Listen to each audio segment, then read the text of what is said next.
नमस्कार, आप देख रहे हैं एपी टुडे न्यूज 24। नमस्कार, मैं हूं आपके साथ आशा राउत और आप देख रहे हैं एपी टुडे न्यूज। आइए नजर डालते हैं आज की कुछ मुख्य खबरों पर। हर काम देश के नाम जसवंत सिंह ग्राउंड उत्तराखंड में देवभूमि मेगा पूर्व सैनिक रैली का हुआ भव्य आयोजन। 11 अक्टूबर 2025 को मुख्यालय उत्तराखंड सब एरिया के तत्वाधान में जसवंत सिंह ग्राउंड गढ़ी कैंट देहरादून में देवभूमि मेगा पूर्व सैनिक रैली का भव्य आयोजन गरिमामय एवं प्रेरणादायक माहौल में संपन्न हुआ।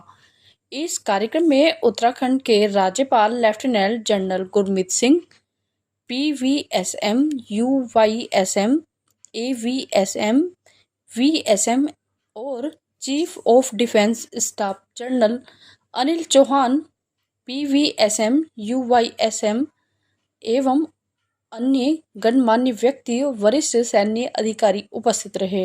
अपने संबोधन में माननीय राज्यपाल ने पूर्व सैनिकों को राष्ट्रीय संपत्ति बताते हुए उनके योगदान को नमन किया। उन्होंने हाल ही में धराली में आई भीषण आपदा पर दुख व्यक्त किया और कहा कि राज्य सरकार प्रभावित परिवारों के साथ कंधे से कंधा मिलाकर खड़ी है। उन्होंने धराली आपदा के समय 14 राजपूताना राइफल्स के शहीद जवानों को याद किया तथा श्रद्धांजलि अर्पित की। उन्होंने भारतीय सेना के जवानों के अदम्य साहस को सराहा और कहा कि हमारे वीर जवानों ने कष्टों के बावजूद उच्च मनोबल, दृढ़ संकल्प का परिचय दिया। साथ ही उन्होंने भारतीय सेना और राज्य प्रशासन के संयुक्त प्रयासों की भी सराहना की। राज्यपाल महोदय ने केंद्र सरकार और उसकी नेतृत्व क्षमता की सराहना की और विश्वास जताया कि उत्तराखंड सरकार आने वाले समय में भी अधिक सशक्त व आपदा प्रबंधन में सक्षम राज्य बनकर उभरेगा। उन्होंने उत्तराखंड के पूर्व सैनिकों, नौ सैनिकों व वायु सैनिकों के अद्वितीय साहस, देशभक्ति और संपूर्ण समर्पण को सलाम किया। उन्होंने शहीदों को भी भावभीनी श्रद्धांजलि दी जिन्होंने राष्ट्र की रक्षा में अपने प्राणों की आहुति दी है। इस अवसर पर राज्यपाल महोदय ने वॉर वुडेड फाउंडेशन के अध्यक्ष लेफ्टिनेंट जनरल असित मिस्त्री व ब्रिगेडियर हरचरण सिंह और उनकी टीम जो रैली में मौजूद थे उनका धन्यवाद देते हुए 14 विकलांग पूर्व सैनिकों को मोटराइज्ड स्कूटर प्रदान करने के लिए स्नेक कार्य की भी सराहना की। इस अवसर पर राज्यपाल महोदय ने 20 वीर नारियों को भी सम्मानित किया और उनकी सेवा और उनके बलिदान के लिए उनका आभार व्यक्त किया। इसके साथ ही वेटरन्स अचीवर्स अवार्ड पाने वाले विजेताओं को बधाई देते हुए उनके भविष्य में भी समाज व पूर्व सैनिक के कल्याण हेतु निरंतर कार्य करते रहने की अपेक्षा जताई। उन्होंने विकसित भारत के निर्माण हेतु पूर्व सैनिकों से सतत योगदान का आह्वान करते हुए देश निर्माण के प्रति अपने समर्पण और कर्तव्य निष्ठा के समाज के लिए प्रेरणा स्रोत बने हुए हैं।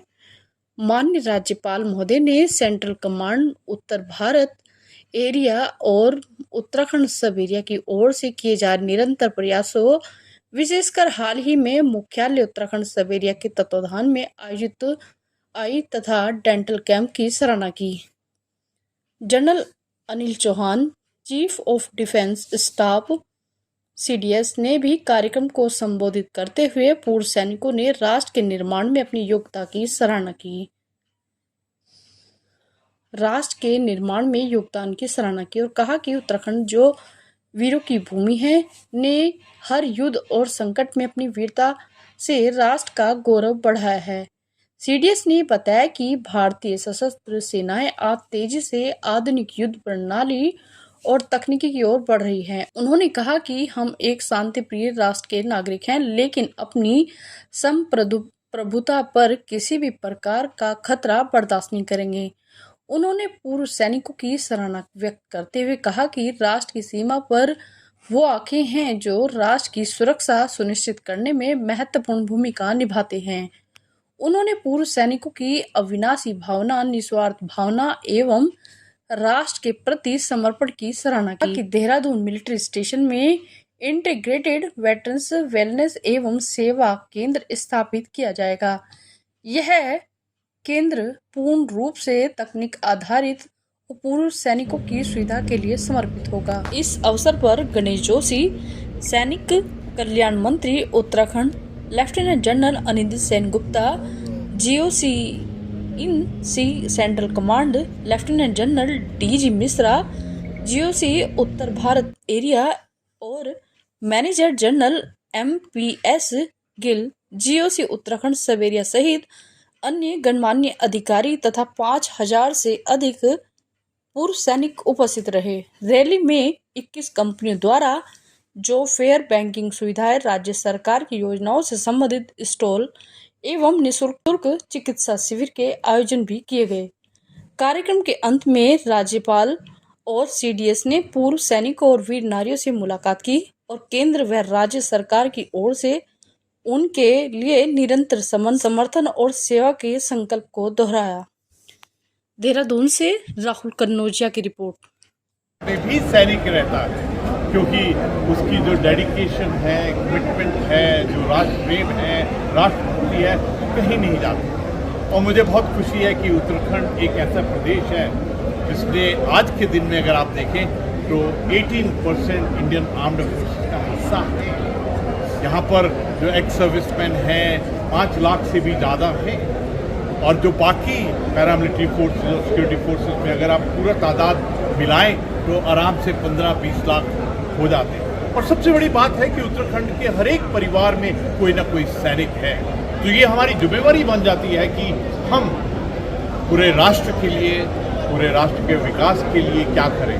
आज हम सब ने इकट्ठा मिलकर माननीय प्रधानमंत्री जी को भी ग्रेटिट्यूड दिया कि उन्होंने वेटरन्स के लिए, एक्स सर्विसमैन के लिए जो कार्य किए हैं, जो पॉलिसी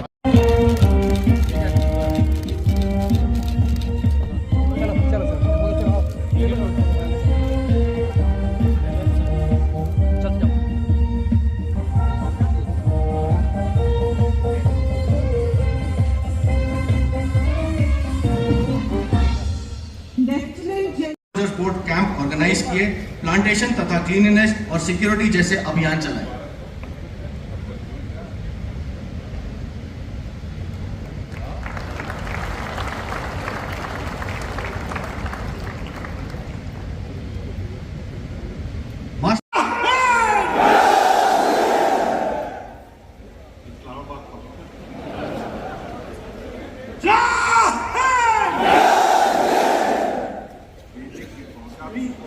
शिव जी को जाना आत्मा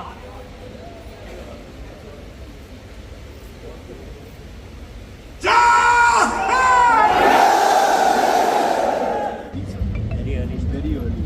So no it helps because now the passing through the range that much required because of their they're predicting the severe winter. Yes, very soon. So Dehradun become more and this is the third chaotic.